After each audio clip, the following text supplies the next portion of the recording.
ምዕራብ ኦሮሚያ ዝርከባ ሓደ ዞባታትን ከተማታትን አገልግሎት መጓዓዝያን ኢንተርኔትን መቁራጹ ነበርቲ እተን ከባቢታት ቪኤ ተዛሪቦም በጽሕፈት ርክባት ኦሮሚያን ፓርቲ ብልጽግናን ኦሮሚያን በወገኖም ንባዕሎም ግንባር ናጽነት ኦሮሞን እናበሉ ዝጽውዑን መንግስቲ ድማ ሸነ እናበለ ዝጽውዑ ዕጡቃት ኣብ ክልል ኦሮሚያ ዝሓዝዎ ብዙሕ ቦታ ከም ዘየለ እንተኾነ ሓልሓሊፎም መገዲ ከዓጹ ይፍትኑ እዮም ኢሎም ብኻልእ ወገን ኣብ መብዛሕትኦም ከባቢታት ኣርባዕቲኦም ዞባታት ወለጋ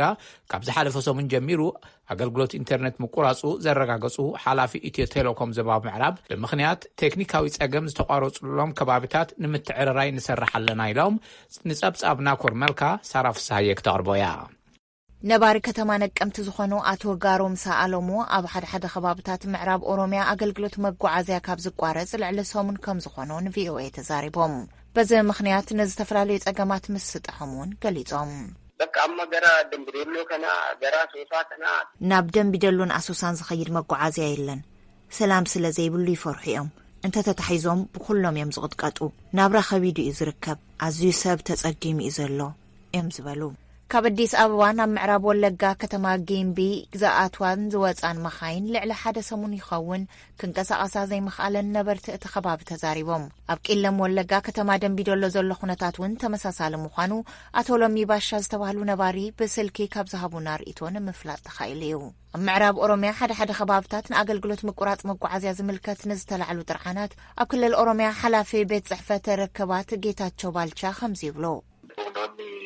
يكنديغوف كلتي غرغراتي ولي جارماني سوچوا جرم تيبلف ነዚ ሃገር ንምፍራስ ተሓባቢሮም ዝሰርሑ ዘለዉ ሕወሓትን ኦነግ ሸኔን ብዝኸኣልዎ ጸገም ጸጥታ ንምፍጣር ክሰርሑ ጸኒሖም እዮም ሕዚ እውን ኣብቶም ዝተጠቕሱ ከባቢታት ዝኸውን ዘሎ ንሱ እዩ መኻይን ጠጠው ኣቢሎም ቁልፊ ሒዞም ይኸዱ ነይሮም እዚ ኸይኸውን ኣካላት ጸጥታ ይሰርሑ ኣለዉ ስጋብ ሕዚ ዝዓፀውዎ መገዲ እንተዘይሃለዎ እውን ነቲ ታሕተዋይ ክፍሊ ጸጥታን ህዝብን ብምፍርራሕ ንኸይንቀሳቐስ ይኽልክልዎ እዚ ድማ ኣብ ማሕበራዊ ሚድያ ይፍንውዎ ኣለዉ መንግስቲ ድማ ስጉምቲ ይወስደሎም ኣሎ እዮም ዝበሉ ከምኡውን ኣብ ፓርቲ ብልጽግና ኦሮሚያ ሓላፊ ቤት ጽሕፈት ርክብ ህዝቢ ኣቶ ታየ ደንደኣ ንባዕሎም ሰራዊት ናጽነት ኦሮሚያ እናበሉ ዝጽውዑ መንግስቲ ድማ ኦነግ ሸኔ ዝብሎም ዕጡቃት ዝተቆጻጸርዎ ቦታ የለን ኢሎም ይኹን እምበር ሓልሓሊፉ መገዲ ከዓጹ ይፍትኑ እዮም ኢሎም ዘርቤ በኪትና ኣጄተን በኪቲ ሓልሓሊፉ ሰባት ይቐትሉ መገዲ ዝዓጽሉ ንብረት ዝሰርቅሉ ኩነታት ኣሎ እዩ ካብኡ ሓሊፉ ዝሓዝዎ ቦታ የለን እዚ ድማ ወያነ ኣብ ዝነበረሉ እዋን እውን ን25-26 ዓመታት ቦታ ሒዝና ጦር ሒዝና እናበሉ ይዛረቡ ነይሮም እዮም ሓሶት እዩ ይኹን እምበር ሰብኣይ ጎድኡን ማለት ኣይኮነን ሰባት ይጉድኡ ጸጥታ መንግስቲ ኣብ ዘይብሉ ከባቢ ሰሪቖም ይጠፍኡ ካብ ዝወፃእ ግን ዝተቆጻጸርዎ ወላ ሓደ ቦታ የለን እዮም ዝበሉ መንግስቲ ኣብ ልዕለቶም ደባይ ተዋጋእቲ ንዘልዕሎም ክስታት ካብ ወሃቦ ቃሎም ብስልኪ መልሲ ንምርካብ ዝገበርናዮ ፈተነ ንሎሚ ኣይሰለጠን ምስ ረኸብና ሒዝና ክንምለስ ኢና ይኹን እምበር እቲ ጉጅለ ኣብ ዝሓለፈ ሰሙን ኣብ ማሕበራዊ ሚድያ ኣብ ዝፈነዎ መግለጺ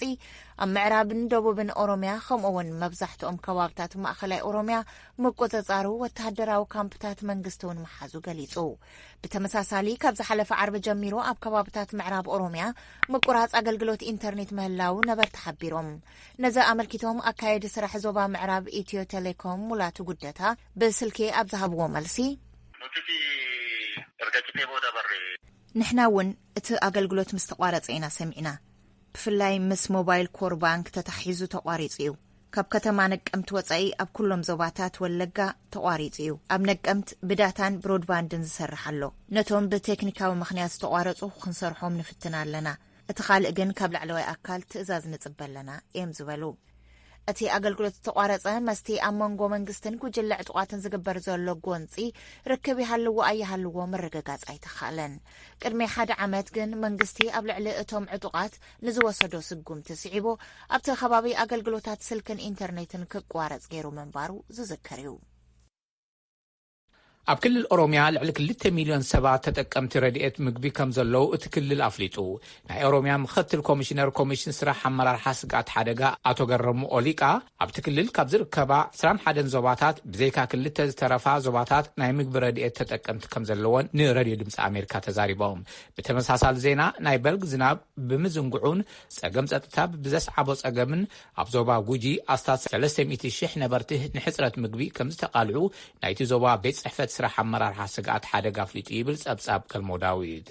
بخال زينا كاب كل الأمحارة كبابتات زوبا سمين واللوب سنك كوينات تمزابيلهم أب كتم حيك زركبو سابات كاب منقسي زقبار اللوم نايمك بين كالوات كرباتن سلازيلا نساقم كم استقلعو قليسهم أب محدار كتم حيك بوغانو بركت زبولو تمزابلتي نابتا كتمها مقتاهم بمقلاس تمزابلتي زحاشي حاقز نابزرخ بلو ناب كتماتات دسين كومبولتشان نمقعازي سرح اللوم مبالهم صبصاف مسفن أراقي حابيرو ኣብ ኢትዮጵያ ቤት ጽሕፈት ሕቡራት መንግስታት ኣብ ቀረባ ኣብ ማሕበራዊ ሚድያ ስሩዓት መራኸቢ ብዙሃንን ናይ ሕቡራት መንግስታት ሰብኣዊ ትካላትን መሻርክትን ኣብ ኢትዮጵያ ሻራዊ ፖለቲካዊ ኣጀንዳታት ሒዘን ይሰርሓ ኣለዋ ክብላ ምግላፅን ኣዝዩ ዘሻቀል ኢሉ ብሕቡራት መንግስታትን መሻርክቱን ዝቐርብ ሰብኣዊ ሓገዛት ብኣርባዕተ መሰረታዊ መትከላት ማለት እውን ሰብኣውነት፣ ዘይሻራዊነት፣ ብዘይ ኣድልዎን ብነጻነትን ይሰርሕ ይብል لمعنتي أبزوز مجلسي بزوم متكلات زيومن مس منجست إثيوبيا بموهادن حبرات منجستات المشارختون أبكلاتن من محدارات كتمان حجز نزل اليوم كلهم أقداس حجز ناجورو يوم يبل بتشبوت قلل تنيا بزي اللون بتسأجم نزتن كفوز بتاتن مأخل غيرهم يصرح اللو يلو بمغصال መንግስቲ ኢትዮጵያ ሃገራዊ ልኡላውነትን ድሕነትን ህዝብን ናይ መኽባር ወፍሪ ግብሪ ሓይሊ ክጣየሽ ናይ ኢትዮጵያ ዜጋታትን ማሕበራዊ ፍትሒ ኢዜማ ፀዊዑ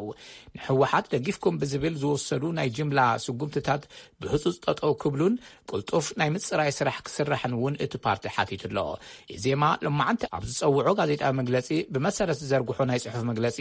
ኣኽራሪ ብሄርተኛታት ምስ ዝበሎም ሕወሓት ኣብ ዝሓለፈ ሰሙን ዝፈጠርዎ ጥምረት ንሓድነትን ሰላምን ኢትዮጵያ ካብ ዘሎ ሓደጋ ብተወሳኺ ንናይ ኢትዮጵያ ናይ ወፃኢ ጸላእቲ ዝበልዎ መሳርሕ ብምዃን ኣብቲ ሃገርን እዚ ዞባን ሓደጋ ከም ዝፈጥር ኣገንዚብሎ ናይቲ ፓርቲ ጸሓፊ ኣቶ ኣበበ ኣካሉ ነቲ መግለፂ ብንባብ ከም ዝበልዎ እዚ ኣብ ኩላትና አንጸላልዩ ዘሎ ሓደጋ ብብቕዓት ንምምካትን ንምትራፍን ኩላትናን ብሓድነት ኣተኣኻኺቡ ከሰልፍ ዝኽእል ናይ ፌደራል መንግስቲ ብምዃኑ መንግስቲ ነዚ ግቡኡ ካብ ዝኾነ ይኹን እዋን ንላዕሊ ብዝለዓለ ብቕዓት ክዋፃእ ወታደራዊ ዓለምለኻዊ ርክባትን ፕሮፓጋንዳን ካብ መነባብሮኦም ዝተመዛበሉን ዜጋታት ምሕጋዝ ዝከታተል ሃገራዊ ልኡላውነትን ድሕነትን ህዝብን ናይ ምኽባር ግብሪ ሓይሊ ብቁልጥፍ ክጣየሽን ናብ ስራሕ ክእቶን ንሓትት ይብል እቲ ፓርቲ ኣተሓሳሲብኑ ዝበሎ ካልእ ጉዳይ ንሕወሓት ትድግፉ ኢኹም ዝተባሃሉ ሰባት ብጅምላ ተኣሲሮም ዝብል እዩ ዝፍጸም ማእሰርቲ ብብቑዕ መረዳእታን ምፅራይን ዝተመስረተ ክኸውን ከም ዘለዎ ኣቶ ኣበበ ኣካሉ ገሊፆም ቅድም ክብል ኣብ ዘውፅኦ መግለፂ ናይ መእረንታ ስጉምቲ ክውሰድ ከም ዝፀውዑ ብምሕባር ሕዚ እውን ኣብ ልዕሊ ሃገራዊ ሓድነትን ሰላምን ንዘንጸላለወ ሓደጋ ንምቕልባስ ዝውሰድ ስጉምቲ ንዘላቒ ሓቢርካ ምንባር ብዘይጎድእ መልክዑ ሕግን ስርዓትን ተኸቲሉ ክውሰድ ከም ዘሎ እናዘኻኸርና ናይ ዜጋታት ሰብኣዊ መሰላት ብዘይ ኣፈላላይ ብማዕረግ ክኽበር ጻውዒትና ነሕልፍ ኢሎም ይብል ጸብጻብ መለስካቸው ኣምሃ ካብ አዲስ አበባ ኣብ ኢትዮጵያ ክልል ሶማሊያ ኣብ ዝርከባ 10 ከተማታት ክልል ሶማሊያ ንሰራዊት ምክልኻል ዝድግፉ ሰልፊ ተኻይዱ ኣብ ከተማ ጅጅጋ ኣብ ዝተኻየደ ሰልፊ ተረኺቦም መደረ ዘስምዑ ተጠባባቂ ርእሰ ኣመሓዳሪ ኣቶ ሙስጠፌ መሐመድ ሕወሓት ኩናት ዝኸፈተ መጥቃዕቲ ስለ ዝወረዶ ከይኮነስ እቲ ሃገር ንምፍራስ ን40 ዓመታት ዝኣለሞ ስለ ዝፈሸሎ እዩ ኢሎም ኣለዉ ነበርቲ ከተማ ኣብ ጎኒ ሰራዊት ምክልኻል ጠጠው ከም ዝብሉ ኣፍሊጦም ይብል ጸብጻብ አዲስ ቸኮል ካብ ድሬዳዋ ኣብ ዝሓለፈ ቀዳመ ሰንበት ኣብ ሰሜን ኣሜሪካ ዝርከቡ ኤርትራውያን በበይኖም ንጥፈታት ኣካይዶም ኣለዉ እቲ ኣብ ከተማ ዋሽንግተን ዲሲ ዝተኻየደ ፍጻመታት መበል 47 ዓመታዊ ጽምብል በዓል ፌስቲቫል ኤርትራውያን ሰሜን ኣሜሪካ ቀዳመ ሰንበትን 14-15 ነሓሰ ኣብ ዋሽንግተን ዲሲ ምክያዱ ሓደ ኮይኑ ብትካል መጽናዕቲ ኤርትራውያን ንፖሊስን ስትራቴጂን ዝተኻየደ ቀዳማይ ዋዕላን ከምኡውን ብማሕበር ኤርትራውያን ተቐዳደምቲ ብሽክሌታ ኣብ ሰሜን ኣሜሪካ ዝተሰርዐ ውድዳት ብሽክሌታ ነይሩ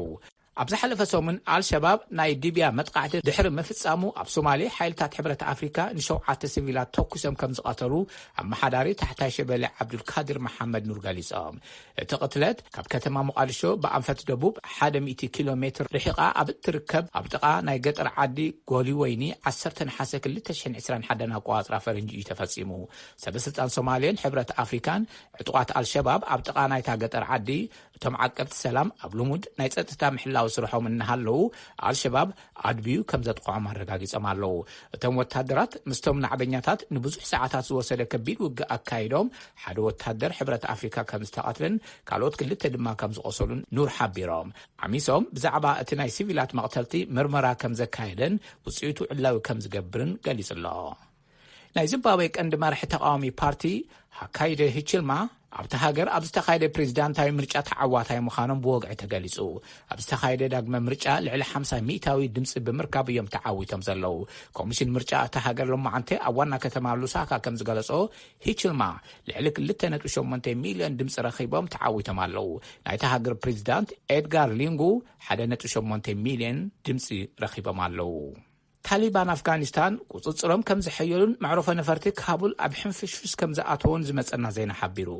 ዕጡቃት ታሊባን ንቤተ መንግስቲ ካቡል እውን ተቆፃፂሮም እዮም። ብቕልጡፍ ምልውዋጥ ሓይልታት ዓቕሎም ዝፀበቦም ዜጋታት ካልኦት ሃገራትን ምስ ወፃኢ ርክብ ዝፀንሖም ኣፍጋኒስታውያንን ነብሶም ንኸድሕኑ ንመዕረፎ ነፈርቲ ካቡል ኣብ ሕንፍሽፍሽ ኣትዮም ከም ዘለዉ እውን ተፈሊጡ።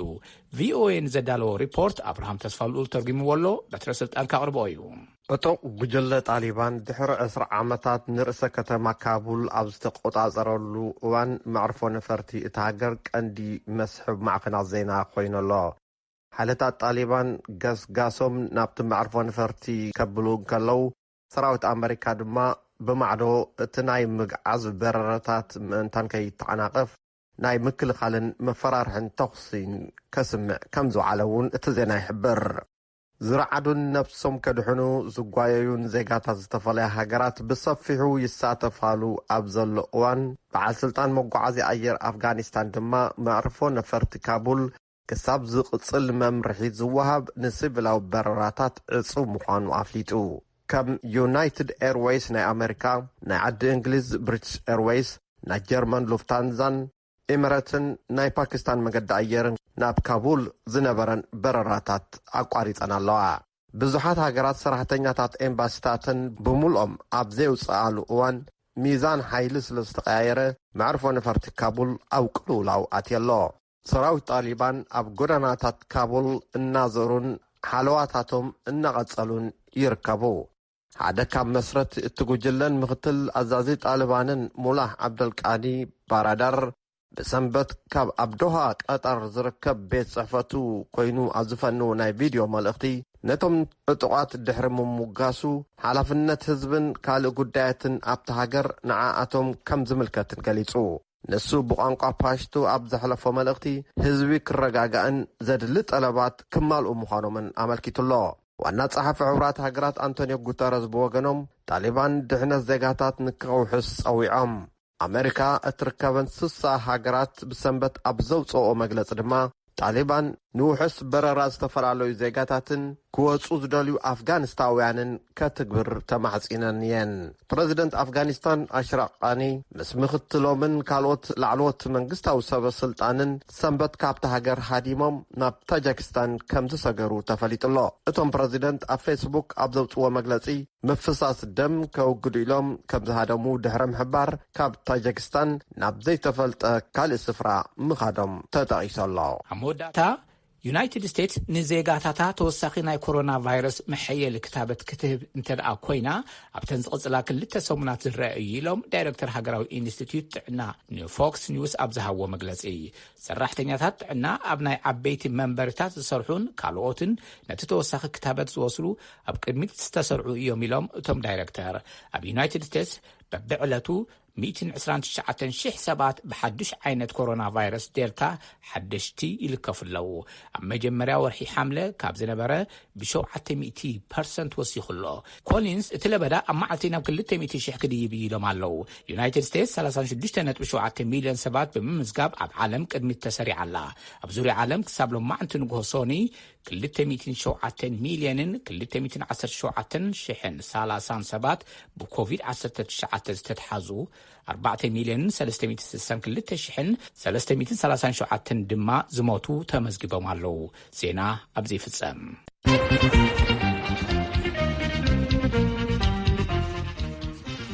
يغنيلنا قبر دمت أمريكا سمع لكم كرة سمعتين أب زينا كم سمعكم وابزح على قدام السنبت أب سمين أمريكا زركبو إلتراويان ببينهم نتقطعتا كايدو مالو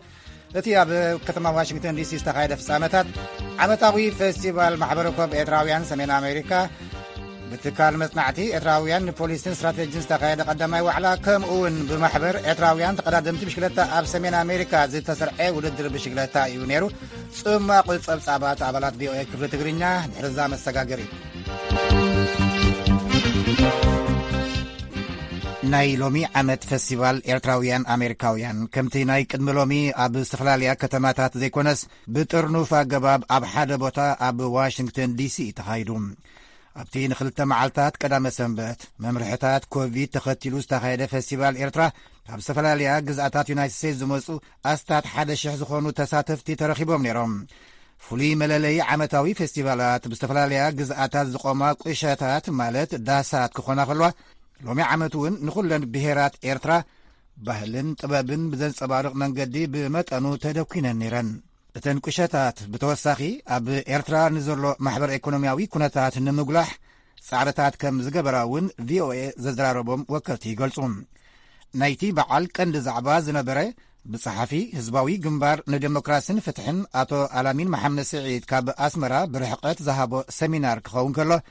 ንሱ ኣብ ዘረብኡ ኤርትራ ተጻብቖታ ዝተጊራ ምሉእ ዓቕማ ናብ ማሕበር ኢኮኖምያዊ ዕብየት ገጻ ኣብ ትምለሰሉ እዋን ዞባዊ ተጻብቖታት ሕጂ እውን ስለ ዘየብቅዐ ብምሉእ ዓቕማ ናብ ልምዓታዊ ለውጢ ክተድህብ ኣይከኣለትን ኢሉ ይኹን እምበር ነቲ ዝተለምናዮ ዕላማ ስግኣት ዝነበረ ለበዳ ኮቪድ ተቖጻጺርና እቲ ዝኸበደ ዞባዊ ተጻብኦ እውን ሰጊርና ኣብ ዝሓሸ ውሑስ ኩነታት ስለ ዘለና ዘሰክፈና ነገር የለን ኢሉ ብዛዕባ ፖለቲካዊ ኣርእስቲ ግን ያልዓለን። ፌስቲቫል ኤርትራ 2021 ዋሽንግተን ዲሲ ዝተፈላለዩ ኣብ ኤርትራ ዝፈረዩ ነገራት እውን ኣላልዩ ነይሩ። ኣብቲ ኣጋጣሚ ካብ ኤርትራ ዝመፁን ኣብ ሰሜን ኣሜሪካ ዝጸንሑን ስነ ጥበበኛታት ናይ ባህላዊ መደብ ከቕርቡ ከለዉ ንህሉ ኩነታት ዝምልከት መጽናዕታዊ ጽሑፋት እውን ቀሪቡ ነይሩ። ሙሉእ ጸብጻብ ኣብ ናይ ጽባሕ መደብ ኤርትራውያን ኣብ ኣሜሪካ ተኸታተሉ። ናብቲ ካልኣይ ፍጻሜ ናይዚ ቀዳመ ሰንበት ምስ እንሰግር ትካል መጽናዕቲ ኤርትራውያን ንፖሊስን ስትራቴጅን ዝተባህለ ምትእኽኻብ ሞያውያንን ተመራምርትን ኤርትራውያን ኣብ ስደት ብቐዳም 14 ናሓሰ 2021 ኣብ ዋሽንግተን ዲሲ ቀዳማይ ዋዕሉ ኣቃኒዑ ነይሩ። ኣብቲ ሕድገት ዘየፍቅድ ግዜ መሳግሮ ንዴሞክራስያዊት ኤርትራን ውሑስ ቀርን ኣፍሪቃን ኣብ ትሕቲ ዝብል ቴማ ኣብ ኣዳራሽ ካቶሊክ ዩኒቨርሲቲ ዝወዓለ ናይ ሓደ መዓልቲ ርክብ ብኣካልን ማንዛን ኣስታት 150 ኤርትራውያን ተመራምርትን ሞያውያንን ካብ ዝተፈላለያ ሃገራት ተሳቲፎም ነይሮም። መኽፈቲ ቃል ዘስምዐ ፕሬዚደንት እቲ ማሕበር ዶክተር ቶማስ ሰሎሞን ከም ዝጠቐሶ እቲ ዓውደ መጽናዕቲ ንሞያውያንን ተመራምርትን ኤርትራውያን ንዘሎ ጸገም ንምግጣም ዝዛተይሉ መኣዲ ምፍጣር ንጉዳይ ኤርትራን ዘላቒ ሰላም ቀርን ኣፍሪቃን ምዝርራብ ኣብ ሕድሕድ ኤርትራውያን ተመራምርትን ሞያውን ናይ ስራሕን ምሕዝነትን መስመር ምፍጣር ከምኡ እውን ንኣስጋእነት ለበዳ ኮቪድ-19 ኣብ ኤርትራ ንምዝታይ ዓሊሙ ኢሉ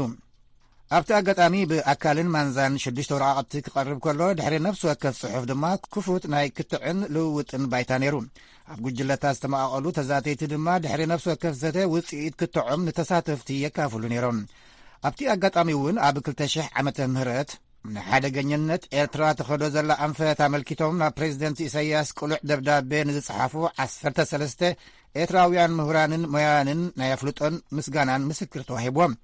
3 ካብቶም ብልምዲ ብጉጅለ 13 ተባሂሎም ዝጽውዕን ማኒፌስቶ በርሊን ዝብል ክፉት ደብዳቤ ዝጸሓፉን ኤርትራውያን ኣብቲ ኣጋጣሚ ብኣካል ክርከቡ ከለዉ ካልኦት ከኣ ናይ ጽሑፍን ድምፅን መልእኽቲ ሰዲዶም። ኣብዚ ናይ ቀዳሚ ዓውደ መጽናዕቲ ተኻፊሉ ዝውዓለ ኣብርሃም ተስፋልኡል ንኣካይድ እቲ ማሕበር ከዘራርብን ነቲ ዝነበረ ዘተ ክከታተልን ዕድል ረኺቡ ነይሩ። ንረቡዕ ዝሰፍሐ መደብ ክህልወና እዩ። ተኸታተሉ።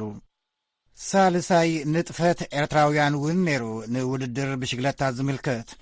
ማሕበር ኤርትራውያን ተቐዳደምቲ ብሽግለታ ኣብ ሰሜን ኣሜሪካ ዝተባህለ ናይ ኣፍቀርትን ተወዳደርትን ብሽግለታ እውን ዓርብን ቀዳምን ኣብ ዋሽንግተን ዲሲ ውድድሩ ሰሪዑ ውዒሉ። እዚ ኣብ 2019 ዝተመስረተ ኪንዮ ሃይማኖት፣ ፖለቲካን ኣከባብን ዝኣመሰሉ ፍልልያት ሰጊሩ ንስድራ ቤታዊ ፍቕሪ ብሽግለታ ክምለስ ዝሕልን ምጥርናፍ ኣብዚ ናይ ሕጂ ርክቡ 3 ውድድራት ሰሪዖም። ኣብቲ ን10፣ 30፣ 40 ማይላት ዝሸፈነ ናይ ደቂ ኣንስትዮ ካልኣይን ላዕለዋይን ደረጃ ውድድራት ብሓፈሻ ኣስታት 50 ተቐዳደምቲ ተወዳዲሮም። እቲ ጽምብል ካብ ባልቲሞር ዝመፁ ሕፃናት እውን ንሓደ ዙርያ ዝኸይድ መኽፈቲ ውድድር ገይሮም ነይሮም። ብዛዕባ እዚ ስፖርታዊ ምትኽኻብ ብዝምልከት እውን ዝሰፍሐ መደባት ካልእ መዓልቲ ክነቕርብ ተስፋ ንገብር። ሰምዕዎ ዘለኹም ዋሽንግተን ዲሲ ዝርከብ ድምፂ ኣሜሪካ እዩ። ናብ ሰሙናዊ ስፖርት ክንሓልፍ። كما يمسخهم أو أولمبيك طوكيو باللي رخبوا إثيوبياويان أتليتات شلمات تبركيت اللهم أب 10,000 ميدالية ورق استشلمت سلمون باريغا كل الدبوب 500,000 قرشي كشلمو خلو بوليس دبوب الدما معرك كوماندر نتيبو والله من محدار كتما والكتاب وقونو 10,000 كاريو متر صفر انفستمنت كم ذهبو تفليتو بزتاساسر زينا أتليت لميتشا قرما 350,000 قرشي لتسنبت قدين قدام ساقاين دما ككل 150,000 قرشي تشالي من اللوع اب انفستمنت كساتة فادليت انتاليون حدا 1,000 كاريمتر بوتا كم زوابن ون اتزينا يقلت أصلت انتي اتوم أتليتات كاب 5 سكاب 100,000 تشالي مم يبل وكلنا كينيدي آباته زلاخو ريبورت كعسو أقري نايت وعالم متصاري قطمات تساتو زلات تحت عسرا نايز عدبين هاقراويت غانتا عسو أقري ارترا اب ستاديوم أبابا بكيلا أديس أبابا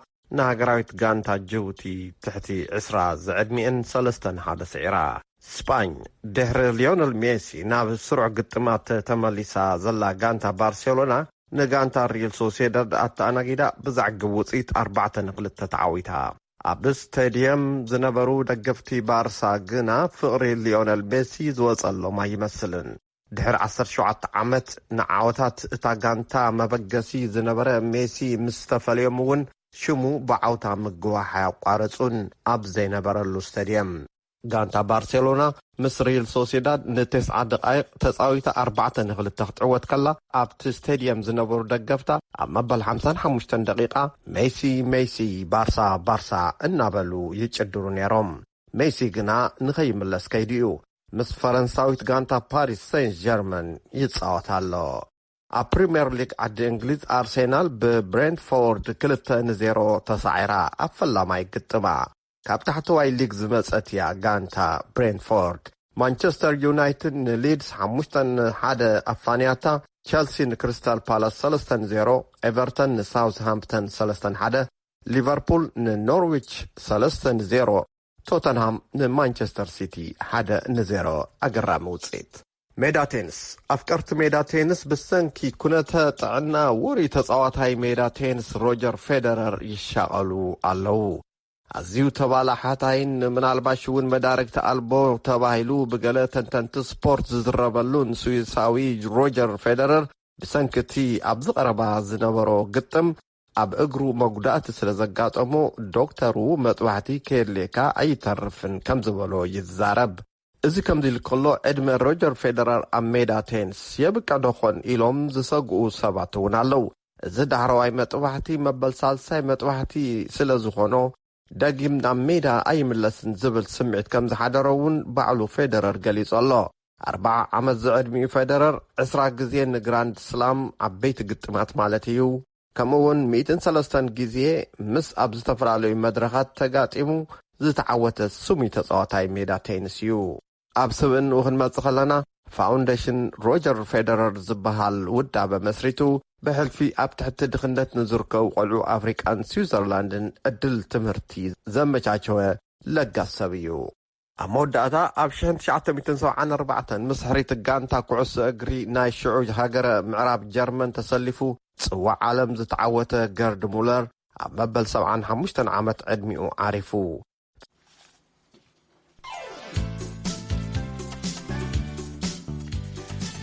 ድምፂ ኣሜሪካ ሰምዑ ኣለኹም ናብ ተረኛ መደብ ሳይንስን ቴክኖሎጅን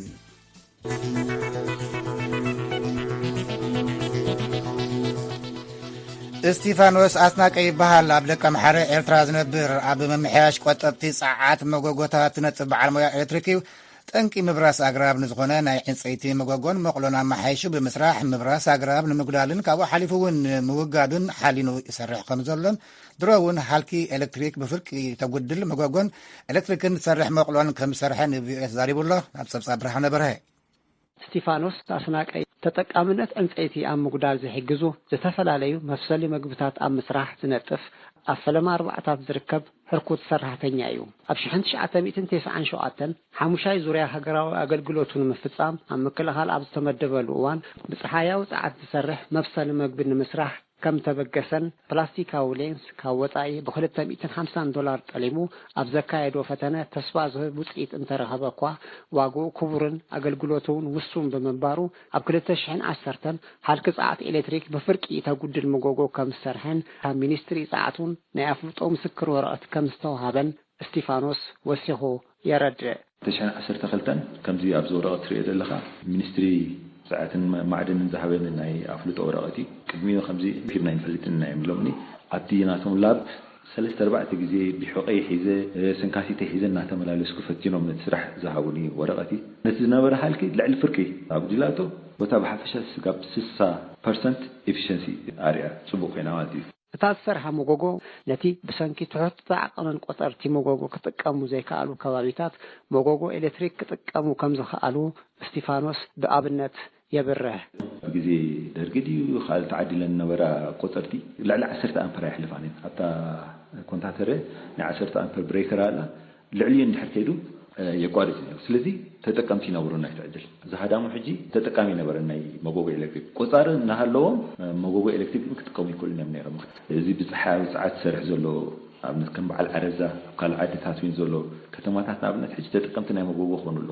ቆጻሪ ትሕቲ 10 ኣምፐር ተሕልፍ። ስለዚህ تحت 10 أمبير سرحة موجودات تتقمتنا يزعدل كوينا مالتي. أب كل تشين حدن أب كتما متوع عبزنا برلو كاب عصاز وقت وحاف أتنكت بصارحة بمسرح داغماي نمجبي درهون ويكبتن نموعال فتنتات كم زكايدة دحيرون جوام ماي بحري بواعي بمهفاف نفس تماي بمقيار سجم أبدسيتات زنبرو كفار حفرة سن مفتاح زي حجز سرح كم سرهن كم استدل كم زي سجومن تزاربو أبز حجيون أبستفلا ليو كم مرعان كال إنزا أمسلو ورايات نسوا مدالوي نشرو قولون تحنن زا أمسلو مقبطات نمقلاون نمسنكاتن زهالق إنسايتين مقدال اتحجز بإلكتريك اتسرح مقلو كم سرح تزارب استيفانوس اتا مقلو زلوا باللجا بهمزي يبره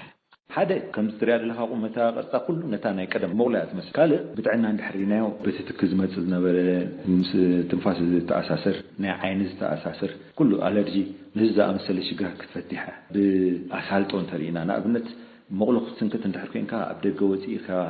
صحي ወይ ድማ ማይ እንደحራሎ ዝኹሉ ዘይምቹነት አወጊዳ ሓንተደ አብገዛ مستقنا على التلفزيون نارئ سرح سرح تخليها مالتي ولا بواقع من دحرينا نابنت ابز ختمانا انجيتي اب كونتال سغاب شو 100 غلن يزوت لحد كيلوات هار كلتن نتبي